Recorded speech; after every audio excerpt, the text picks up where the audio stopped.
আজ আমরা কথা বলবো নেপোলিয়ন হিলের সেই বিখ্যাত বই থিঙ্ক অ্যান্ড গ্রো রিচ নিয়ে। এই বইটা কিন্তু একটা দারুণ প্রতিশ্রুতি দেয়, বলে যে এর ভেতরে সম্পদ অর্জনের একটা গোপন রহস্য লুকিয়ে আছে। তো চলুন না আজ সেই রহস্যটাকে খুঁজে বের করার চেষ্টা করা যাক। লেখক নিজেই কিন্তু একটা চ্যালেঞ্জ ছুড়ে দিয়েছেন। তিনি বলছেন, আপনার পড়ার সময়ই কোথাও না কোথাও এই রহস্যটি পাতা থেকে লাফ দিয়ে আপনার সামনে এসে দাঁড়াবে। কিন্তু একটা শর্ত আছে, যদি আপনি এর জন্য প্রস্তুত থাকেন। তো লেখকের কথা মতেই চলুন আমরাও এই লুকানো রহস্যটা খুঁজে বের করি, দেখা যাক আমরা কতটা প্রস্তুত। তো প্রশ্ন হলো, কি সেই রহস্য? এর শুরুটা কিন্তু করেছিলেন অ্যান্ড্রু কার্নেগি। তিনি লেখককে এই মূল ব্যাপারটা জানিয়েছিলেন। আর মজার বিষয় কি জানেন, এটা শুধু কার্নেগির একার কথা ছিল না, সেই সময়ের 500-রও বেশি সফল আর ধনী ব্যক্তিরাও কিন্তু একই রহস্যের কথা স্বীকার করেছেন। চলুন তাহলে সে শক্তিশালী চিন্তার দুনিয়াতেই ঢোকা যাক। আর এখানেই কিন্তু রহস্যটা উন্মোচনের প্রথম সূত্রটা লুকিয়ে আছে। দেখুন, সাফল্যের গোপন চাবিকাঠিটা কোনো জটিল ফর্মুলা বা অ্যালগোরিদম নয়। এর একদম মূলে রয়েছে আমাদের চিন্তা। হ্যাঁ, ঠিকই শুনছেন, যে কোনো বড় অর্জনের শুরুটা কিন্তু হয় একটা সাধারণ চিন্তা থেকেই। এখন মনে হতে পারে, একটা চিন্তা কিভাবে এত শক্তিশালী হতে পারে? আচ্ছা, এর একটা অসাধারণ উদাহরণ হলো এডউইন সি বার্নসের গল্প। তার গল্পটা শুনলেই বোঝা যাবে কিভাবে একটা সাধারণ চিন্তা বাস্তবে রূপ নিতে পারে। আর এই দর্শনের আসল শক্তিটা ঠিক কোথায়? এখানে একটা ব্যাপার খুব ভালো করে খেয়াল করতে হবে। বার্নসের ইচ্ছাটা কিন্তু কোনো সাধারণ ইচ্ছা বা স্বপ্ন ছিল না, মানে আহা যদি এমন হতো টাইপের কিছু নয়। বরং এটা ছিল একদম সুনির্দিষ্ট, পরিষ্কার আর অসম্ভব তীব্র একটা আকাঙ্ক্ষা, যা তার জীবনের আর সব কিছুকে ছাপিয়ে গিয়েছিল। ভাবুন তো একবার, বার্নস যখন এডিসনের কাছে পৌঁছালেন, তার পকেটে একটা টাকাও ছিল না। দেখতেও লাগছিল একজন ভবঘুরের মতো, কিন্তু তার মনের ভেতরে, সেখানে তিনি নিজেকে ইতিমধ্যেই এডিসনের পার্টনার হিসাবে দেখতেন। তার বাইরের অবস্থাটা যাই হোক না কেন, তার ভেতরের বিশ্বাসটাই কিন্তু তার আসল পথটা তৈরি করে দিয়েছিল। আর এটাই হলো পুরো ব্যাপারটার মূল কথা। শুধু ইচ্ছা করলে কিন্তু সম্পদ আসে না, কিন্তু যখন সম্পদের জন্য একটা তীব্র আকাঙ্ক্ষা তৈরি হয়, যেটা একটা ঘোরের মতো কাজ করে, সেটাই আসলে সম্পদকে আকর্ষণ করে। এই যে জ্বলন্ত আকাঙ্ক্ষা বা বার্নিং ডিজায়ার, এটাই হলো সেই আসল শক্তি যা পুরো প্রক্রিয়াটা শুরু করে দেয়। এটা শুধু স্বপ্ন দেখা নয়, এটা হলো সেই স্বপ্নকে সত্যি করার জন্য এক ধরনের জেদ। তো আমরা বুঝলাম যে একটা তীব্র আকাঙ্ক্ষা দরকার, কিন্তু শুধু মানসিক জোর থাকলেই তো হবে না, তাই না? একটা শক্তিশালী ইচ্ছাকে বাস্তবে রূপ দিতে গেলে একটা সুনির্দিষ্ট পথ বা একটা সিস্টেমও তো দরকার। চলুন এবার সেই আকাঙ্ক্ষাকে অর্থে রূপান্তর করার একটা দারুণ কার্যকরী পদ্ধতির দিকে নজর দিই।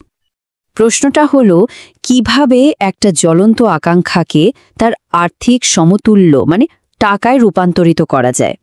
এটা কিন্তু খুবই গুরুত্বপূর্ণ একটা প্রশ্ন, কারণ এর জন্য কিছু একেবারে নক্কর পদক্ষেপ নিতে হয়। চলুন পরের ধাপে সেই পদক্ষেপগুলোই দেখে নেওয়া যাক। এখানে দেখুন, মোট 6টা ধাপের কথা বলা হয়েছে। আর এই 6টা ধাপে কিন্তু এই দর্শনের একদম কোর বা মূল ভিত্তি। এক এক করে যদি দেখি, প্রথমে ঠিক কত টাকা দরকার সেই অঙ্কটা মনে মনে ঠিক করতে হবে। 2, এর বিনিময়ে কি দেওয়া হবে সেটাও ঠিক করতে হবে। 3, একটা ডেডলাইন বা নির্দিষ্ট তারিখ ঠিক করতে হবে। 4, এই ইচ্ছাটা পূরণ করার জন্য একটা নক্কর প্ল্যান বানাতে হবে। 5, এই সব কিছু একটা কাগজে স্পষ্টভাবে লিখতে হবে।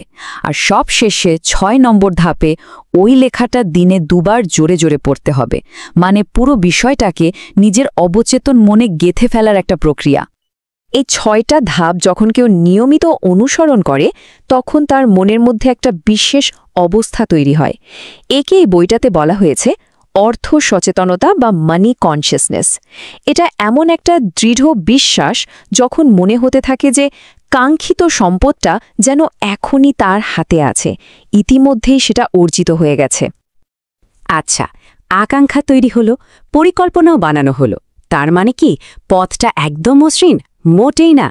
সাফল্যের পথে সবচেয়ে বড় বাধাগুলোর একটা হলো অস্থায়ী পরাজয় বা টেম্পোরারি ডিফিট।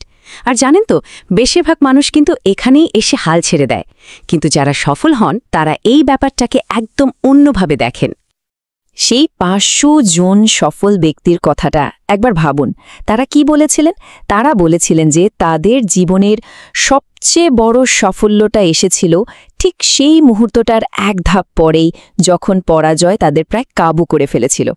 তার মানে পরাজয় কিন্তু শেষ কথা নয়, বরং এটা সাফল্যের ঠিক আগের স্টেশনটার মতো।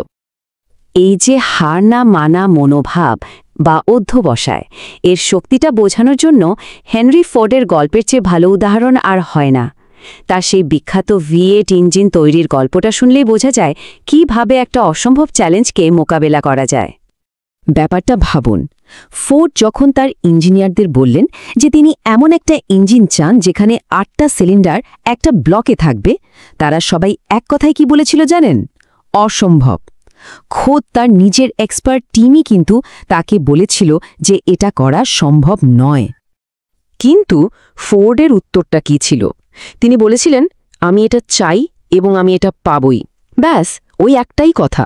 এই একটা বাক্যে কিন্তু তার সেই অটল সংকল্প আর দৃঢ় সিদ্ধান্তটা পরিষ্কার বোঝা যায়। কোনো যদি, কিন্তু বা সন্দেহের জায়গাই ছিল না। এবং শেষ পর্যন্ত কি হলো? ইঞ্জিনিয়াররা কাজ চালিয়ে গেলেন, আর ঠিকই সেই অসম্ভব কাজের রহস্যটা আবিষ্কৃত হল। ফোর্ডের সেই জেদ বা দৃঢ় সংকল্পই আরও একবার জিতে গেল। তার এই মানসিকতায় কিন্তু শেষ পর্যন্ত আবিষ্কার আর সাফল্যের রাস্তাটা তৈরি করে দিয়েছিল। তো এত সব গল্প আর আলোচনার পর আমরা একদম শেষ পর্যায়ে চলে এসেছি। এতক্ষণে হয়তো সেই বড় রহস্যটার একটা আবছা ছবি সবার মনে তৈরি হয়েছে। চলুন এবার পর্দাটা পুরোপুরি সরিয়ে ফেলা যাক। দেখুন, আসল রহস্যটা কিন্তু কোনো জাদুমন্ত্র বা গুপ্ত ফর্মুলা নয় যেটা হঠাৎ করে সামনে আসবে। রহস্যটা আসলে শুরু থেকেই আমাদের চোখের সামনে ছিল। এই যে জ্বলন্ত আকাঙ্ক্ষা, একটা সুনির্দিষ্ট পরিকল্পনা আর হার না মানা অধ্যবসায়, এই তিনটে সমন্বয়ই হল সেই আসল রহস্য। উইলিয়াম আর্নেস্ট হেনলির একটা বিখ্যাত কবিতা আছে, ইনভিক্টাস। তার দুটো লাইন এই পুরো দর্শনটার সারমর্ম তুলে ধরে। আমি আমার ভাগ্যের প্রভু, আমি আমার আত্মার ক্যাপ্টেন। এর মানে হল আমাদের জীবনের নিয়ন্ত্রণ কিন্তু আমাদের হাতেই। আর এখানেই লুকিয়ে আছে চূড়ান্ত এবং সবচেয়ে বড় রহস্যটা। আমরা আমাদের ভাগ্যের প্রভু, কারণ আমাদের নিজেদের চিন্তাকে নিয়ন্ত্রণ করার ক্ষমতা আছে। আমাদের ভাগ্য কিন্তু পরিস্থিতি বা অন্য কেউ গড়ে দেয় না। আমাদের ভাগ্য গড়ে ওঠে আমাদের চিন্তার মাধ্যমে, আর সেই চিন্তাগুলোকে নিয়ন্ত্রণ করার ক্ষমতাটা কিন্তু পুরোপুরি আমাদেরই। তাহলে পুরো আলোচনাটা শেষে একটা জায়গাতেই এসে দাঁড়ায়, তাই না? যেহেতু চিন্তায় সবকিছুর শুরু, আসল প্রশ্নটা হলো আমরা কোন চিন্তাগুলোকে আমাদের মনে জায়গা দেব, কোনগুলোকে নিয়ন্ত্রণ করব। এই একটা সিদ্ধান্তই কিন্তু আমাদের প্রত্যেকের ভাগ্য নির্ধারণ করে দেয়।